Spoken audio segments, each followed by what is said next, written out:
మీ జగన్మోహన్ రెడ్డి ఎందుకు అప్పని చేశాడు? నా ప్రభుత్వానికి సంబంధం లేదు, నేను ఒక క్రిస్టియన్ ని, నేను డిక్లరేషన్ ఇవ్వను, నాకు తిరుమలతో సంబంధం లేదని చెప్పపోయాడా? డబ్బులు ఎందుకు తిన్నారు మీరు? మరి డబ్బులకి మీకేమి మతం లేదా? సిగ్గు లేదా మీకు? ఇవాళ చెప్పమానండి ఒక్కొక్కరిని. మంచి పాయింట్ రేస్ చేశారండి. ఇప్పుడు ఆడుకోవాలి సిట్టు వాళ్ళతోటి. నేను చెప్తున్నా, ఇవాళ చంద్రబాబు నాయుడు గారు ఇవాళ కరెక్ట్ గా చెప్పారు. మీరు అనుకుంటున్నారు గతంలో లాగా ఇప్పుడు తప్పులు చేస్తే వచ్చే జన్మలో ఏదో మేము అనుభవిస్తామని.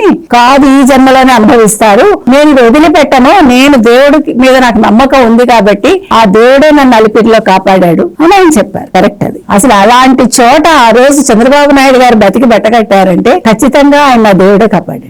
అలాంటి వ్యక్తి మీద ఇవాళ వీళ్ళు ఏంటి 2014 నుంచి ట్యాంకర్లు వచ్చాయి, మీరు టెస్ట్ చేయండి. ఇంకొక మాట అన్నది ఇవాళ సుబ్బారెడ్డి, మేము కల్తీ నెయ్యిని లడ్డూల్లో వాడలేదు, టీటీడీ గోశాల నుంచి వచ్చిన నెయ్యిని వాడాము అన్నాడు. సాక్ష్యాలు చూపించమండి. ఎంత నెయ్యి వస్తుంది మరి? టీటీడీ గోశాలలో నెయ్యి ఉంటే మరి తెచ్చిన నెయ్యి అంతా ఏం చేశారు మీరు?